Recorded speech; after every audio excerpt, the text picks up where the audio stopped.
እንዴት ናችሁ ተማሪዎች? ዛሬ ቻፕተር 6 ግሬድ 9 ሂስትሪ ፓርት 1 እናቀርብላችኋለሁ። ዩኒት 6 ርዕሱ አፍሪካ and the outside world from 1500 up to the 1880s ከ1500 እስከ 1880ዎቹ ያለው ነው። My name is Mr. ጌታቸው. Let's continue. Learning outcome የዩኒቱን እንደተማራችሁ ማወቅ ያለባችሁ ነገር evaluate the nature of relationship between Africa and European during the period ከ1500 እስከ 1880ዎቹ ያለውን ያን ኢቫሉዌት ማድረግ ነው። የአፍሪካና የዩሮፒያን ሪሌሽንሺፕ ምን አይነት እንደሆነ ኢቫሉዌት ማድረግ ነው። ሌላኛው analyze the political, social and economic impact of the transatlantic slave trade. Atlantic slave trade በአፍሪካ ላይ በአውሮፓ ላይ የኢኮኖሚክ ፖለቲካል እና ሶሻል ኢምፓክት አለው። እሱን አናላይዝ ማድረግ examine the living conditions of African people during the transatlantic and the trans-Sahara slave trade. Trans-Sahara slave trade አለ፣ አትላንቲክ slave trade አለ። በዚህ ወቅት የነበረው ሊቪንግ ኮንዲሽኑ የአፍሪካውያን ምን ይመስል እንደነበር compare and contrast the consequence of transatlantic slave trade result በአፍሪካ ያመጣውን እሱን ኮምፔር ማድረግ ነው።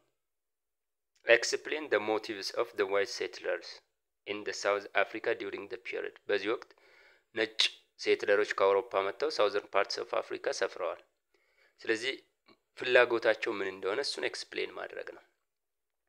የመጀመሪያው the contact with outside world. When you see the outside world, Portugal was the European country that established early contact with the coastal regions of West Africa. ፖርቹጋል ነች ቀድማ ከአውሮፓውያን ወደ ዌስት አፍሪካ ወይም በምዕራብ አፍሪካ ኮንታክት የጀመረች እሷ ነች። ዓላማው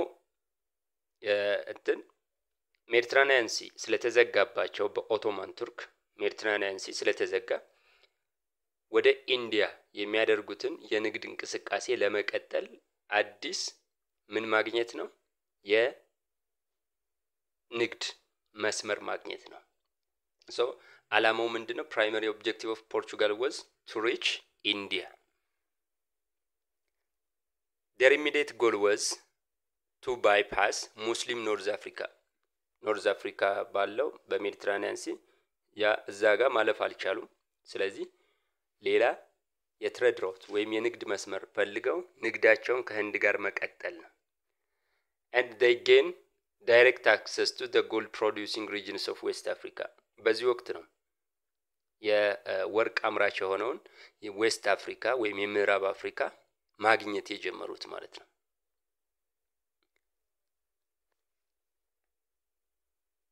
ይሄ የዌስት አፍሪካ ፖርቹጋል ከዚህ ተነስታ ይሄ ሜዲትራኒያን ሲ ስለተዘጋባት ይሄ አካባቢ ስለተዘጋ በየት ከዚህ ተነስታ በኦቶማን ቱርክ ተዘግቶባታል። ከዚህ ተነስታ ወደ የት መሄድ ነው ዓላማዋ?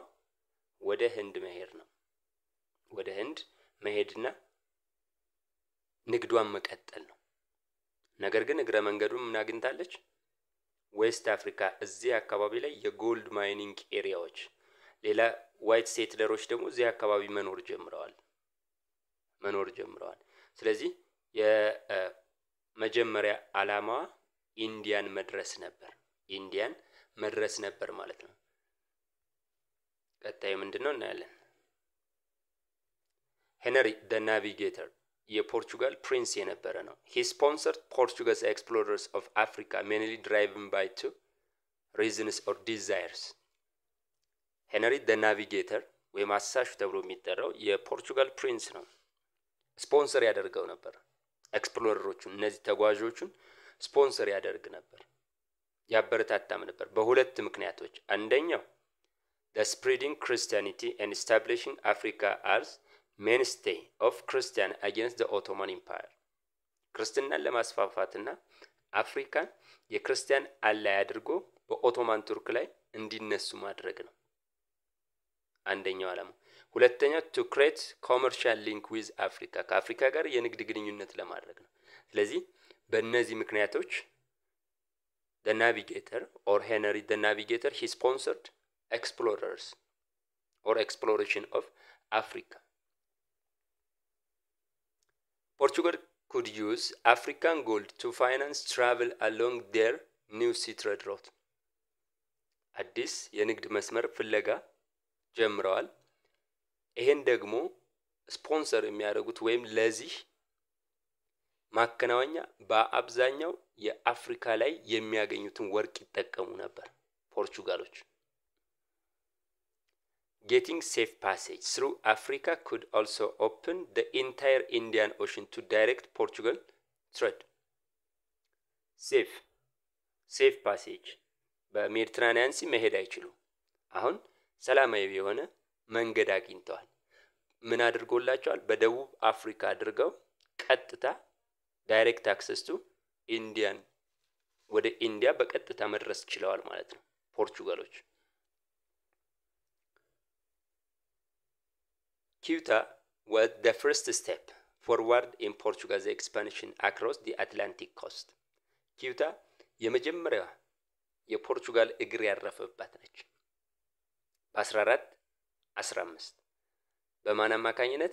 ኪንግ ጆን the first እና ጆን the first and his son ወይ ኪንግ ጆዋ ወይም ጆን the first እና ልጁ ነው በ1415 ኪዩታ የደረሱት።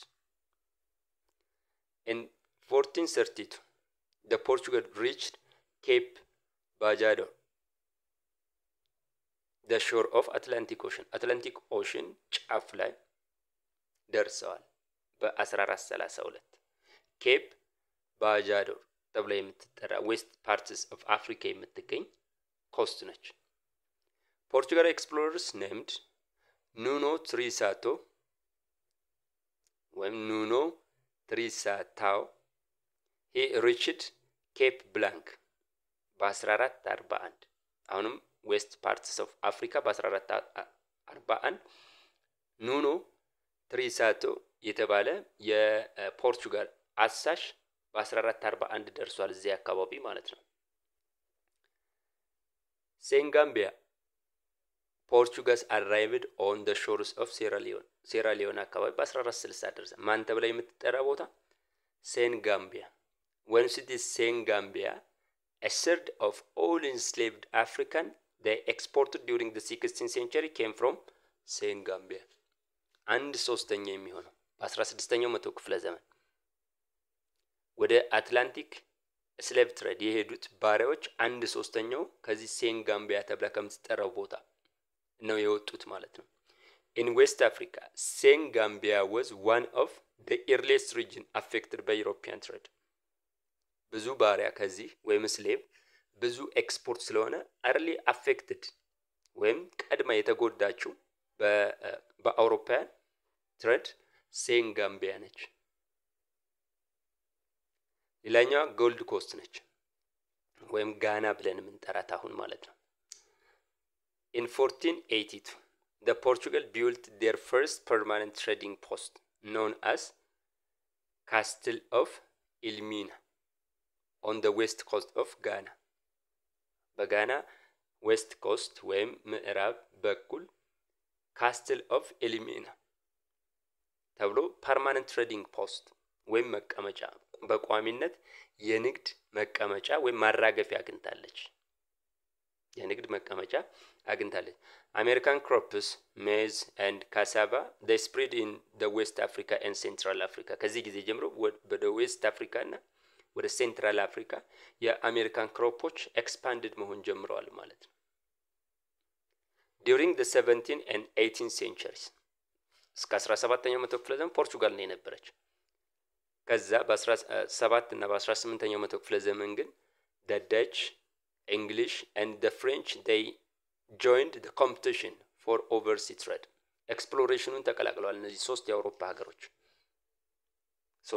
ሀገሮች ተቀላቅለዋል። ስለዚህ አሁን ተቀናቃኝ መጥቷል ማለት ነው። ኮምፒቲሽን አለ።